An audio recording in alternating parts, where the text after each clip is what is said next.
जय हिंद साथियों। तो यहाँ पर हम आपके लिए paper code BSOG 171 Bharatiya Samaj छवियां एवं वास्तविकताओं की ये पहली क्लास लेकर आए हैं। इसके आगे चलकर आपकी और भी क्लासेस आएंगी। तो अगर आपको ये वीडियो पसंद आती है तो वीडियो को लाइक एंड जो चैनल को सब्सक्राइब करना मत भूलिएगा। और अगर आप लोग इस सब्जेक्ट के गैस पेपर को परचेज करना चाहते हैं तो आप सिंपली गूगल पे जाएंगे और आपको सर्च करना है shop.hindustannowledge.com। जैसे आप सर्च करेंगे तो आपके सामने जो है कुछ इस प्रकार का जो है पेज आ जाएगा। ठीक है, तो यहां पर आपके सामने कुछ इस प्रकार का पेज आएगा। सिंपली आपको ऊपर दिखेगा सर्च कोड्स का ऑप्शन, तो सिंपली आपको सर्च कोड पर ही क्लिक करना है। ठीक है, सर्च कोड पर क्लिक करेंगे। उसके बाद यहां पर टाइप करेंगे BSOG 171। ठीक है, जैसे आप टाइप करेंगे तो यहाँ हिंदी इंग्लिश दोनों में आपको गैस पेपर मिल जाएगा। तो यहां से आप लोग इसको परचेज कर सकते हैं। अगर आपको कोई प्रॉब्लम होती है तो आप इस नंबर पे व्हाट्सएप या फिर व्हाट्सएप आइकन पर क्लिक करके जो है हमको मैसेज कर सकते हैं। और इसकी लिंक जो है डिस्क्रिप्शन में आपको मिल जाएगी, तो वहां से आप लोग इसको एक्सेस कर सकते हैं। देखिए, गैस पेपर परचेज करने का ये फायदा है कि आपको सभी क्वेश्चंस एक जगह मिल जाएंगे जो भी इंपॉर्टेंट है, जिससे आप लोग एग्जाम से 1-2 घंटे पहले उसका फाइनल रिवीजन कर सकते हैं। अब चलते हैं, यहाँ पर हमारा पहला प्रश्न क्या है। भारतीय समाज पर उपनिवेशवाद के प्रभाव की चर्चा कीजिए। तो भारतीय समाज में उपनिवेशवाद के क्या प्रभाव हुए उसकी चर्चा यहाँ पर हम लोग करेंगे। तो भारतीय समाज पर उपनिवेश का प्रभाव जो है बहुत गहरा और व्यापक रहा। उपनिवेशवाद का मतलब है किसी एक देश का दूसरे देश पर राजनीतिक, आर्थिक, सामाजिक और सांस्कृतिक नियंत्रण स्थापित करना। भारत में यह प्रक्रिया विशेष रूप से ब्रिटिश शासन के दौरान देखी गई, जो लगभग 200 वर्षों 1757 से लेकर 1947 तक चली। इस काल में भारतीय समाज में कई महत्वपूर्ण परिवर्तन हुए। यानी कि भारत भी उपनिवेश रहा है किसका, ब्रिटिश का। तो यहाँ पर ब्रिटिश लगभग जो है 200 वर्षों तक जो है भारत पर उन्होंने शासन किया। तो इसमें बदलाव क्या क्या है, क्या क्या प्रभाव पड़े। सबसे पहला तो आर्थिक प्रभाव पड़ा। ब्रिटिश शासन ने भारतीय अर्थव्यवस्था की मूल संरचना को ही बदल डाला। पहले भारत एक कृषि प्रधान और कुटीर उद्योग वाला देश था। अंग्रेज ने भारतीय कुटीर उद्योग को नष्ट कर दिया और अपने देश के बने माल को भारत में बेचना शुरू कर दिया। इससे लाखों भारतीयों की रोजी रोटी छिन गई। भारी करों और जमींदारी व्यवस्था ने किसानों को कर्ज में डुबो दिया, ग्रामीण अर्थव्यवस्था को कमजोर किया। भारत एक कच्चा माल देने वाला और विदेशी माल का बाजार बन गया। यानी कि हम लोग क्या करते, पहले कुटीर उद्योग थे हमारे पास, लेकिन जब अंग्रेजों का शासन आया तो उन्होंने हमारे कुटीर उद्योगों को नष्ट कर दिया और अपने देश से जो यहाँ से कच्चा माल लेके जाते थे और अपने देश से बना बनाया हुआ जो माल लेकर आते थे और हम लोगों को महंगे दामों में बेचते थे और कच्चा माल हमसे जो है सस्ते दामों में खरीदते थे। इसके बाद यहाँ पर इसका सामाजिक प्रभाव क्या पड़ा। तो ब्रिटिश ने भारतीय समाज में जातिवाद को और मजबूत किया। उन्होंने फूट डालो और राज करो की नीति अपनाई, जिससे हिंदू मुस्लिम ऊंच नीच जैसे सामाजिक दरारें और गहरी हो गई। साथ ही भारतीय समाज में कुछ सुधार भी हुए। सती प्रथा, बाल विवाह जैसी कुप्रथाओं को रोकने के लिए कानून बनाए गए। ईसाई मिशनरियों के प्रभाव से शिक्षा और स्वास्थ्य सेवाओं में भी जो है सुधार हुआ था। उन्होंने एक तरफ जो है फूट डालो और राज करो की नीति भी अपनाई थी और दूसरी ओर क्या किया था, कुछ जो है सती प्रथा, बाल विवाह जैसी जो कुप्रथाएं थी उनके लिए जो है नियम बनाए और जो है ईसाई मिशनरियों के माध्यम से जो भारत में शिक्षा और स्वास्थ्य सेवाओं में भी सुधार हुआ था। इसके बाद शिक्षा का प्रभाव क्या पड़ा इन पर। तो ब्रिटिश ने भारत में अंग्रेजी शिक्षा की शुरुआत की। इसका उद्देश्य प्रशासनिक जरूरतों के लिए अंग्रेजी जानने वाले भारतीय तैयार करना था, लेकिन इससे भारतीयों में नई चेतना और आधुनिक सोच का विकास हुआ। अंग्रेजी शिक्षा ने भारतीयों को दुनिया भर की राजनीतिक और सामाजिक विचारधाराओं से परिचित कराया और स्वतंत्रता आंदोलन को बल मिला। उन्होंने देखिए जो है भारत को अंग्रेजी सिखाई थी अपने उद्देश्य के लिए, लेकिन उनका फायदा हुआ भारतवासियों को। जब उन्होंने अंग्रेजी सीखी तो उन्होंने जो दुनिया भर के जो राजनीतिक और सामाजिक विचारधारा थी उनको पढ़ा और जो है उससे हमको स्वतंत्रता आंदोलन में बल मिला। इसके बाद है राजनीतिक प्रभाव आते हैं। तो ब्रिटिश शासन के दौरान भारतीयों में राजनीतिक जागरूकता बढ़ी। भारतीय राष्ट्रीय कांग्रेस जैसी राजनीतिक संस्थाओं की स्थापना हुई। भारतीयों ने अपने अधिकारों की मांग करना शुरू किया और धीरे धीरे स्वतंत्रता की मांग ने जोर पकड़ा। इस तरह राष्ट्रीय चेतना का भी उदय हुआ। इसके बाद सांस्कृतिक प्रभाव भी पड़ा इसका। तो क्या सांस्कृतिक प्रभाव पड़ा, ब्रिटिश संस्कृति, पहनावा, रहन सहन और सोच का भारतीय समाज पर प्रभाव पड़ा। पश्चिमी संस्कृति के प्रभाव से एक वर्ग विशेष आधुनिक विचारों को अपनाने लगा। हालांकि इसने पारंपरिक भारतीय मूल्यों को चुनौती भी दी। इससे समाज में एक तरह का द्वंद्व उत्पन्न हुआ, परंपरा बनाम आधुनिकता।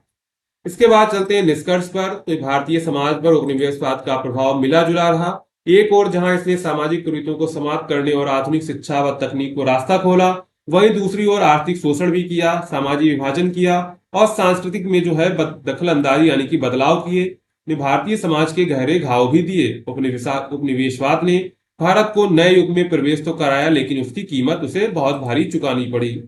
तो यहाँ पर इसके क्या क्या प्रभाव पड़े? आर्थिक प्रभाव, सामाजिक प्रभाव, शिक्षा का प्रभाव पड़ा, राजनीतिक प्रभाव भी पड़ा, सांस्कृतिक प्रभाव भी पड़ा। तो ये सारी चीजें जो है उपनिवेशवाद के कारण जो है भारतीय समाज में देखने को मिली। इसके बाद चलते हैं यहाँ पर हमारा दूसरा प्रश्न है। तो दूसरा प्रश्न क्या कह रहा है? भारत में राष्ट्र राज्य का उद्भव पर प्रकाश डालिए। तो भारत में राष्ट्र राज्य का उद्भव एक लंबी ऐतिहासिक प्रक्रिया का परिणाम है, जो सामाजिक, सांस्कृतिक, आर्थिक और राजनीतिक परिवर्तनों से जुड़ा हुआ है। यह प्रक्रिया विशेष रूप से मध्यकाल, औपनिवेशिक काल और आधुनिक काल में तेजी से विकसित हुई। यानी कि भारत में राष्ट्र राज्य का उद्भव कैसे हुआ? भारत में राष्ट्र राज्य का उद्भव, राष्ट्र राज्य वह राज्य होता है जहां एक समान संस्कृति हो, भाषा हो, धर्म हो, इतिहास हो, पहचान रखने वाले लोग रहते हैं और वे एक राजनीतिक सत्ता के अधीन होते हैं। भारत में राष्ट्र राज्य की अवधारणा प्राचीन काल से नहीं थी, बल्कि एक आधुनिक विकास है जो विशेष रूप से ब्रिटिश उपनिवेशवाद और स्वतंत्रता संग्राम के जो दौरान उभरा था। इसके बाद प्राचीन और मध्यकालीन भारत के बारे में यहां पर देखेंगे। तो प्राचीन भारत में कई बड़े बड़े साम्राज्य जैसे मौर्य, गुप्त, मुगल साम्राज्य थे, लेकिन वे आधुनिक राष्ट्र राज्य नहीं थे। इन साम्राज्यों की सीमाएं स्थायी नहीं थी और इनमें सांस्कृतिक विविधता अधिक थी। इनका उद्देश्य अधिकतर शक्ति और विस्तार था, न कि राष्ट्रीय एकता।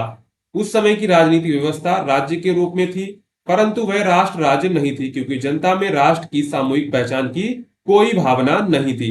ये जो राष्ट्र राज्य की जो चेतना है ना, ये आधुनिक विकास में आई, यानी कि आधुनिक युग में आई है। प्राचीन और मध्यकालीन भारत में कोई ऐसी जो है कल्पना नहीं थी। इसके बाद है ब्रिटिश शासन और राष्ट्रवाद का विकास। तो ब्रिटिश शासन के दौरान भारत में पहली बार केंद्रीकृत प्रशासनिक ढांचा बना। अंग्रेजों ने पूरे देश में एक जैसा कानून, रेल नेटवर्क, डाक व्यवस्था और शिक्षा प्रणाली लागू की, जिससे विभिन्न देशों के लोग आपस में जुड़ने लगे। इसके साथ ही अंग्रेजों की शोषणकारी नीतियों ने भारतीयों में असंतोष पैदा किया। 19वीं सदी में भारतीय नवजागरण जैसे राजा राममोहन राय, स्वामी विवेकानंद आदि के प्रयासों और शिक्षा के प्रसार ने लोगों में जो है राष्ट्रीय चेतना जगाई। भारतीय राष्ट्रीय कांग्रेस की स्थापना 1885 ने राजनीतिक रूप से एक संगठित मंच दिया, जहां से भारतीयों ने स्वतंत्रता की मांग करना शुरू किया। इसके बाद है स्वतंत्रता संग्राम और राष्ट्रीय भावना। तो 20वीं शताब्दी में महात्मा गांधी, पंडित नेहरू, सुभाष चंद्र बोस आदि नेताओं ने जन आंदोलन चलाए। गांधी जी के नेतृत्व में असहयोग आंदोलन, सविनय अवज्ञा आंदोलन, भारत छोड़ो आंदोलन ने देश के सभी वर्गों को एकजुट किया। इससे भारतीयों में एक राष्ट्र की भावना विकसित हुई, जिसमें वे खुद को एक भारतीय के रूप में देखने लगे, न केवल एक क्षेत्र या जाति या धर्म से जुड़ा हुआ महसूस करते थे। तो गांधी जी ने क्या किया? असहयोग आंदोलन, सविनय अवज्ञा आंदोलन और भारत छोड़ो जैसे बहुत सारे आंदोलन चला। इसने क्या किया? सभी वर्गों के लोगों को एकजुट किया और इसमें जो है भारतीय राष्ट्रीयता की जो है भावना विकसित हुई। इसके बाद है स्वतंत्रता के बाद भारत एक राष्ट्र राज्य। तो 15 अगस्त 1947 को भारत स्वतंत्र हुआ और 26 जनवरी 1950 को एक गणराज्य बना। भारतीय संविधान ने सभी नागरिकों को समान अधिकार दिए, जिससे एक राष्ट्र की अवधारणा और मजबूत हुई।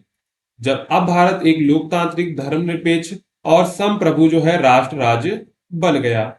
इसके बाद यहाँ पर निष्कर्ष देखते हैं। तो भारत में राष्ट्र राज्य का विकास एक ऐतिहासिक प्रक्रिया है, जो सदियों की सामाजिक और राजनीतिक घटनाओं से जुड़ा है। औपनिवेशिक शासन, आधुनिक शिक्षा, स्वतंत्रता संग्राम, संविधान ने भारत को एक राष्ट्र राज्य के रूप में स्थापित करने में अहम भूमिका निभाई। आज का भारत अनेकता में एकता का प्रतीक है, जो विविधता के बावजूद एक मजबूत राष्ट्र राज्य के रूप में खड़ा हुआ है। इसके बाद चलते हैं यहाँ पर हमारा तीसरा प्रश्न है। तो तीसरा प्रश्न क्या कह रहा है? जाति व्यवस्था के लक्षणों का वर्णन कीजिए। तो भारत में जाति व्यवस्था एक सामाजिक संरचना है, जो हजारों वर्षों से चली आ रही है।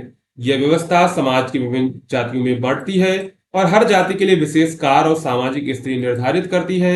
यह एक परंपरागत व्यवस्था है, जिसमें व्यक्ति का जन्म जो स्थान है वो जन्म से तय होता है। अब हम जाति की जो है व्यवस्था के मुख्य लक्षण यहाँ पर देखेंगे। तो सबसे पहले तो है जन्म आधारित व्यवस्था। तो जाति व्यवस्था का सबसे प्रमुख जो लक्षण यही है कि व्यक्ति की जाति उसके जन्म तय करती है। यदि कोई व्यक्ति ब्राह्मण परिवार में जन्म लेता है तो वह ब्राह्मण होगा, चाहे उसके गुण कुछ भी हो। जाति बदली नहीं जा सकती। तो जन्म जाति व्यवस्था में सबसे पहला गुण क्या था? सबसे पहला लक्षण ये था कि जन्म आधारित व्यवस्था थी, यानी कि अगर किसी व्यक्ति का जन्म जो है ब्राह्मण परिवार में होता है तो ब्राह्मण होगा, अगर शूद्र में होता है शूद्र में होगा। इसके बाद है व्यवसाय का विभाजन। तो हर जाति के लिए क्या होते थे? अलग अलग पेशे होते थे, व्यवसाय होते थे। जैसे ब्राह्मणों को शिक्षा और पूजा पाठ का काम दिया गया, क्षत्रियों को युद्ध करने और शासन करने का, वैश्य को व्यापार और खेती करते थे और शूद्र सेवा कार्य करते थे। किसी जाति के व्यक्ति को अन्य जाति का जो है कार्य करने की अनुमति नहीं थी। इसके बाद है सामाजिक अनुक्रम यानी कि हायरार्की। जातियों को उच्च और निम्न दर्जे में बांटा गया था। ब्राह्मणों को सबसे ऊंचा माना गया, शूद्रों को सबसे नीचा माना गया। यह भेदभाव जो है समाज में असमानता को जन्म देता है। इसके बाद यहाँ पर था विवाह नियम यानी कि एंडोगैमी।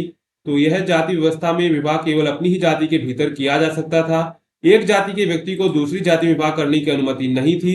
इसे एंडोगैमी कहते हैं। इससे जातियां बंद समूह बन गई थी। ठीक है। इसके बाद संपर्क की सीमा यानी कि अछूतपन।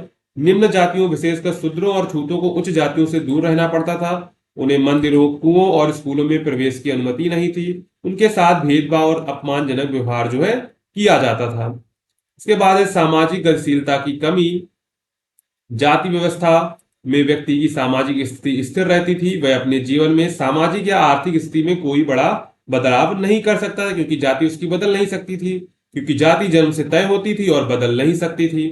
इसके बाद धार्मिक आधार। तो जाति व्यवस्था को धर्म और धार्मिक ग्रंथों से समर्थन मिला था। मनुस्मृति जैसे ग्रंथों में 4 वर्णों की व्यवस्था का वर्णन किया गया। यह धार्मिक आधार इसे और अधिक जो है मजबूत बनाता था। यानी कि जाति व्यवस्था जो है धर्मों, क्योंकि धर्मों में वर्णित था, तो क्या होता था कि जाति व्यवस्था जो है उसको और मजबूती मिलती थी। इसके बाद है जातिगत पंचायतें और नियंत्रण। तो हर जाति की अपनी पंचायतें होती थी जो सामाजिक नियमों का पालन करवाती थी। अगर कोई व्यक्ति जाति के नियमों का उल्लंघन करता था तो उसे दंड दिया जाता था या जाति से बाहर कर दिया जाता था। इसके बाद यहाँ पर हम लोग फाइनल निष्कर्ष लिख देंगे। तो जाति व्यवस्था ने भारतीय समाज को लंबे समय तक प्रभावित किया। यह व्यवस्था सामाजिक असमानता और भेदभाव का कारण बनी।